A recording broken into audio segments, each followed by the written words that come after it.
Talking with the experts. Hello and welcome to Talking with the Experts. My name's Rose Davidson from rosedavidson.com. And Talking with the Experts is about all things business by business owners for business owners. And you can find it on all good podcasting streaming platforms and on YouTube. And I would love it if you would head on over to the YouTube channel, click on the subscribe button, and don't forget to ding on the bell so that you know when my next videos are uploaded. And at the moment, there's about 190 on there, so you've got quite a few to watch. My guest today is Elizabeth Gray, and we are going to be discussing healing from workplace bullying. It's one of my favourite and least favourite topics, put it that way. And Elizabeth is the author of the book Silent No More, which details her journey from healing from workplace bullying. Elizabeth has worked previously in the corporate sector as a qualified CPA. Elizabeth's interests include writing poetry, quilting and painting, and she is also a rapid results coach, qualified. Welcome, Elizabeth, and thank you so much for joining me today. Oh, thanks for having me on, Rose. Really appreciate that. So tell me, you've only just released your book, so tell me a little bit about that. It was released about 2.5 weeks ago and is available on Amazon. And can I do a short plug? You surely can. Looks like that. Sorry, backgrounds aren't good, are they? Yeah, well, very good. Congratulations. How did it go?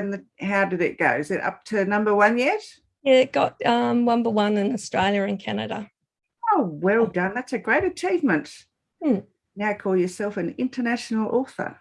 Yes. So tell me a little bit about your journey, if you want to share that with us, please.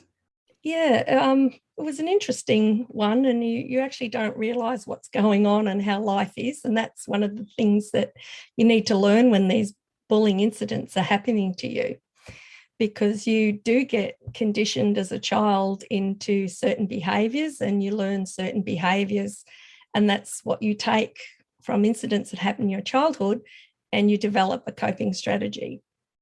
And for me, one of it was being a people pleaser. Didn't have a lot of boundaries, just accepted bad behaviour all the time and didn't realise this is not normal. So my journey going through this book and is about recognising the patterns in my life that didn't work and how I was a giver and gived, and I was attracting narcissists in the workplace that were taking from me. And I didn't know I had a choice over this.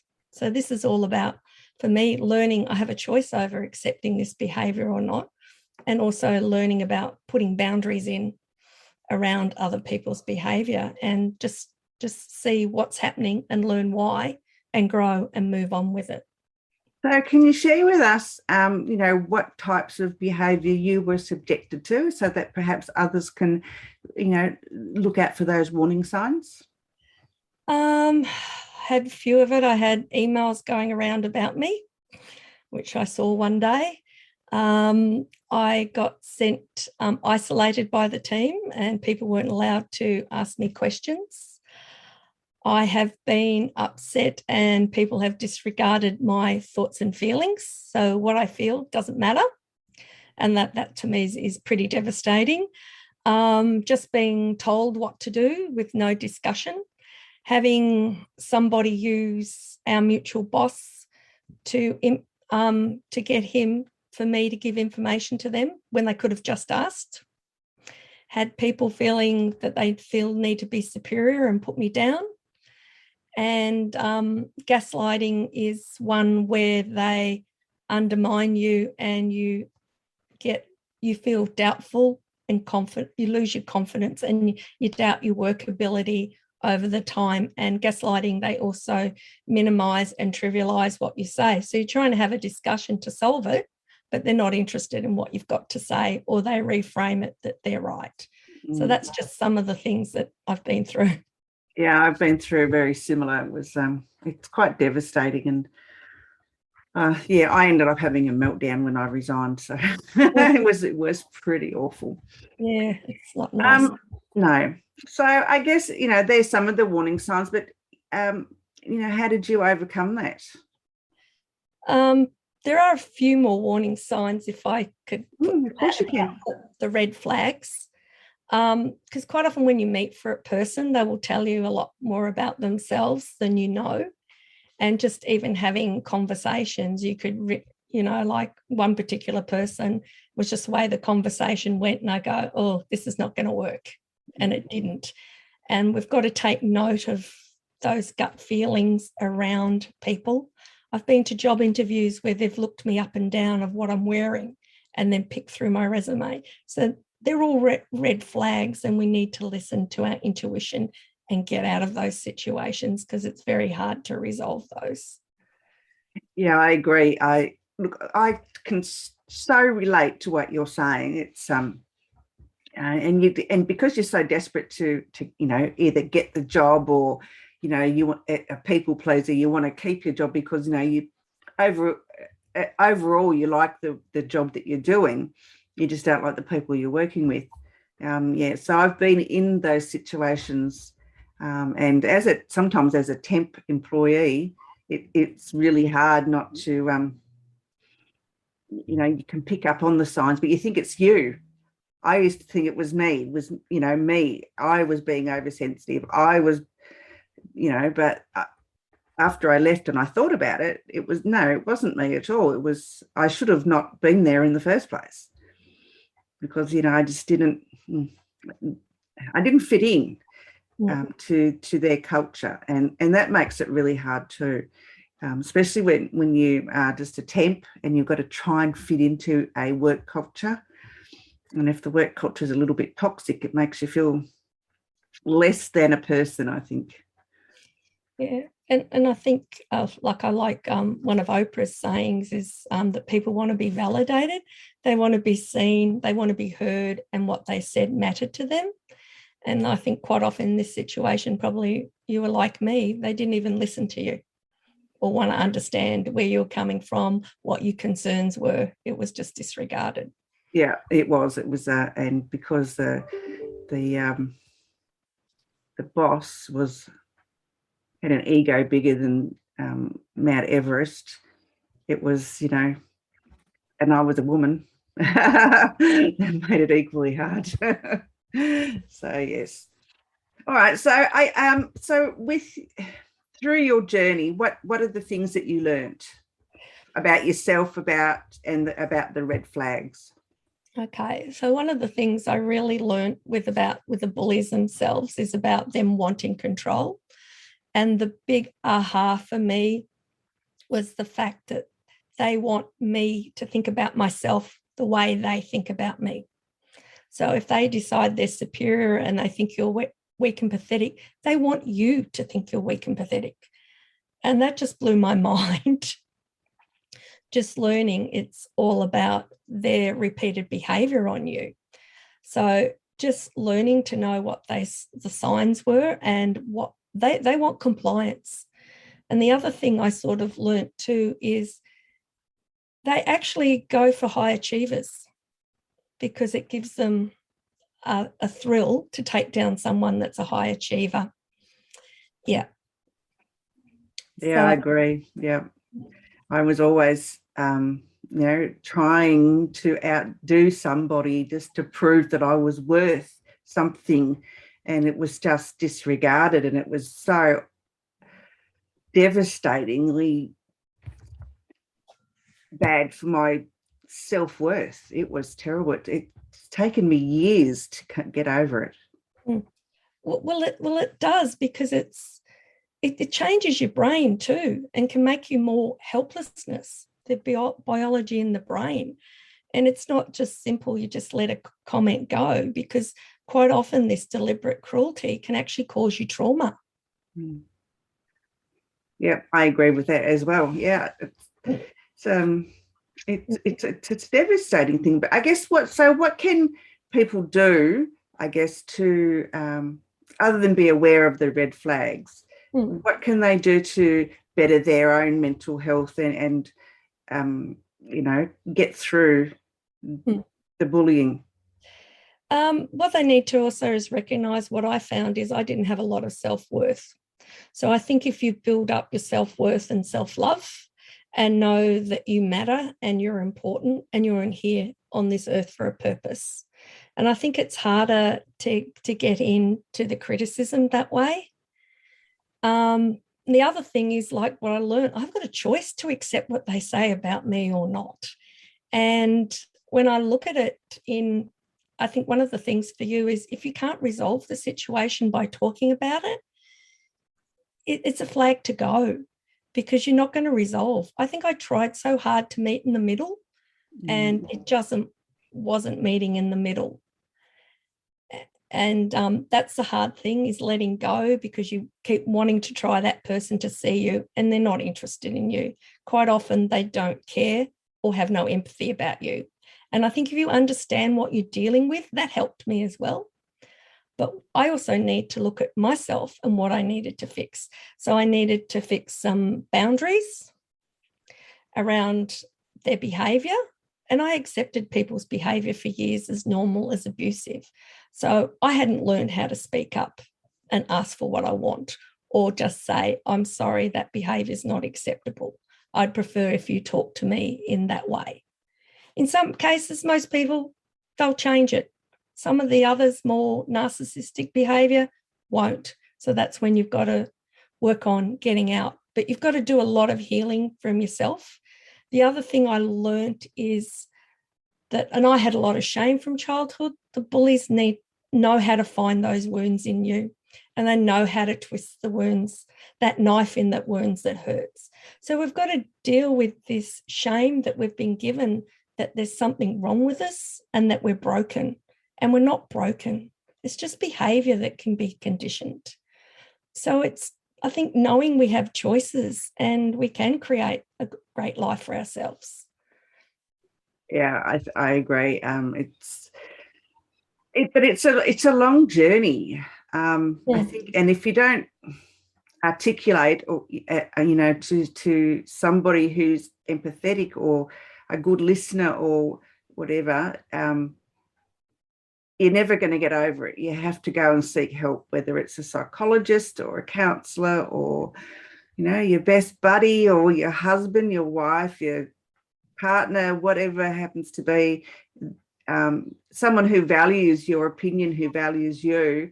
You need to go and discuss it, because otherwise it eats at you. And I'm proof of that. It's taken me nearly 20 years to get over the abuse that I was subjected to in one of my jobs, and I knew I was doing a damn good job, but just the recognition just wasn't there, and it was really hard. And I just carried that shame and belief for 20 years.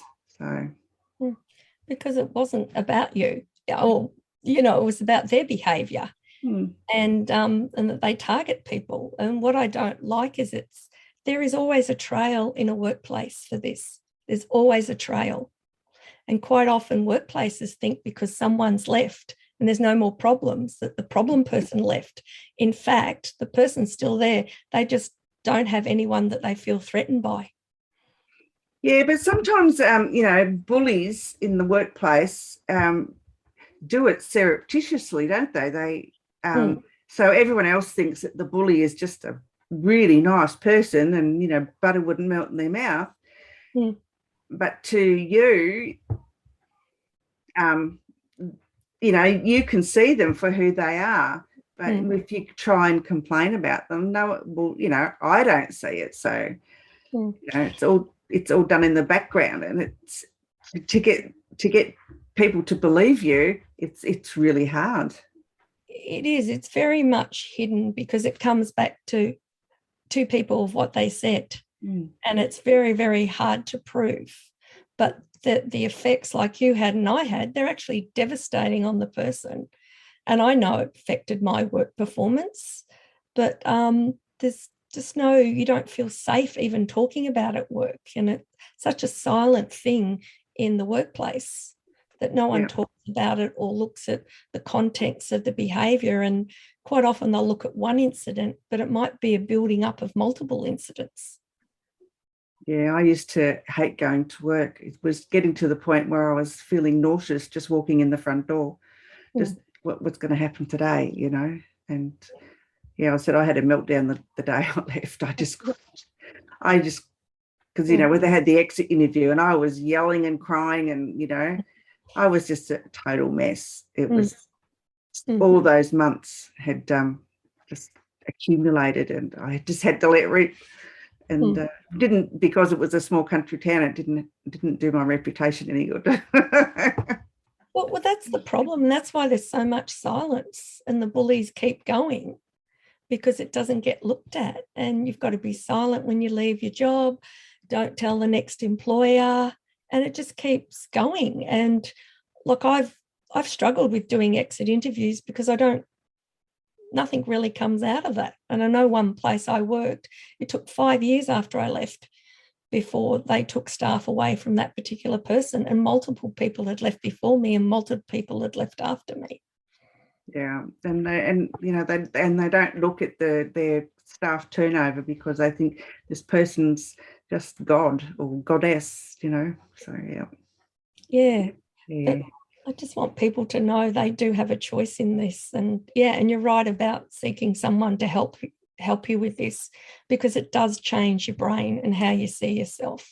It's not simply telling someone to let go and move on. It's more complicated than that, the healing from it. It is. So what would you suggest, Elizabeth, ways that people could heal themselves or get healing? Well, again, professional help is always a good one, but also to recognise what stories you're telling yourself too, because quite often you tell yourself you're pathetic and you're useless and all those sorts of self stories, instead of actually processing your emotions from it and working out what emotions you actually felt out of it. And like for me, one of the big ones, and I think probably the same with you, was the rejection. I felt so rejected as a person. And we just have to be able to recognise what the emotions are and process them and move them out, rather than getting those negative stories. Because I think you probably know too, once they get in your head, they're hard to get out and change them to positive stories. Yeah, absolutely. And, it doesn't matter. People say, affirmations, do affirmations. Yeah, stick them up your jumper because they don't work. They're not enough on their own. No. I've been taught a new one, which is I choose to believe, and I find that more powerful. So I'm choosing what I believe. So it's a different way of doing it, where you're making a conscious choice. Yeah, mine is I am enough. It's written on my bathroom mirror. So every morning when I go in and do my teeth and my hair, I am enough. Yeah. There's a lovely, I don't know the band, whether it's Corelli or something, there's 5 sisters and they've done a beautiful song called I Am Enough on YouTube, and that's really powerful to listen. Oh, yes, I have heard that. I think, it is a really good song. Yeah. It's also about recognising and surrounding ourselves with a good tribe of people that want to pull us up and see what's in us, not pull you down. So you really have to be careful around friends and colleagues that they're the right tribe for you, that they're interested in you and they're interested in caring for you and helping you. Yeah, and there again too, you could be, it doesn't have to just be in the workplace that you find bullies. It could be amongst your group of friends. There could be a silent bully in there, and you wouldn't even see it. That would be even more devastating to have a bully amongst your circle of friends. So it's just so it's important to recognise what it is and deal with it, but it does take time to heal, because it's like, I think you probably felt like it was devastation to the soul, and this is what people need to understand. It's just not one-off something or you're too insensitive. It is quite devastating to the soul of what's gone on, that you're rejected or you're told you're nothing. It's huge. Yeah, it is very huge, and it's mind-blowing, to be honest. As you said, it's just it just gets in your brain, and it's it's not me that is the problem, but the point being, I'm felt like it is. I'm made to feel like it was me. And I'm sure that happened to you as well. It's you probably were made to feel that you were the issue and not the person who was the actual bully who was making you feel worthless and useless. Yeah, they're very good at deflecting their behaviour. And if they do have some narcissistic personalities, then we've all got some on some range, but some are quite extreme. And it's all about their self-importance, and they want to be built up. And they can get, negative supply by our reactions to them. And some people absolutely get off and take pride in people reacting to them to make them feel good about themselves. So it's just so sad because they're hurt people as well. Yes, they definitely are. Okay, Elizabeth, your book is available on Amazon, I'm taking it. Anywhere else? Lulu.com. Lulu.com, okay. Do you want to hold the book up again? Yeah, thanks. In front of your face? Yeah, there's the Violet, no more. No, down a little bit. Yep, sorry, I should take my background off. Where we are. There we go. Yep, oops. Yep. Healing from Workplace Bullying by Elizabeth Gray. Yep. Okay, and where else can they find you, Elizabeth? My email's in the book. I do poetry on Instagram, which is LIZZG4 on Instagram. And my email is liz_g@bigpond.com if you wanted to get in, contact me or any help with that or talking with it, because it's important to know this is just not normal and it's not you. That's it. So I guess any final words of wisdom that you've learnt along the way? Just really value yourself, because part of it is you've got a light shining. They don't attack you for no reason. It's because you've got a light shining in you, and we can't allow these people to dim our lights. Yeah, they cannot.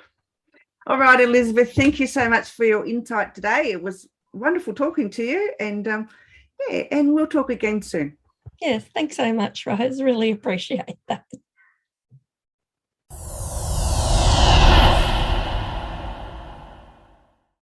Talking with the experts.